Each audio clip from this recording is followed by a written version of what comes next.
There's a puffomatic. We have a jewel pen inside of it. You're looking at a simulated dragnet, a search for a fingerprint in the air of a vaping device. I'm going to actually inhale on it, and then I will dispense it into the air. That will then trigger off an alert. That alert nearly instantaneous as a text or email on the cell phones and desktops of administrators at Wheeler County High School in Alamo, Georgia. We catch them in the act. William Bell is the principal and had the vape detectors installed in the boys' and girls' bathrooms. Probably about 8 to 10 feet, just right around the corner. Including the one next to the classroom of math teacher Lorraine Adams. It's addictive, and when someone is addicted to something, that's what their mind is on pretty much all of the time. Schools nationwide are now installing vaping detectors from a wide array of companies.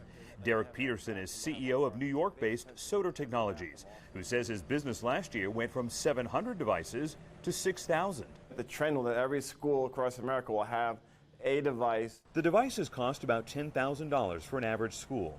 Add in the cost of suspensions, lost class time, and other expenses, and now some schools are suing vaping manufacturers to pay for the consequences of students being sucked in by America's vaping epidemic.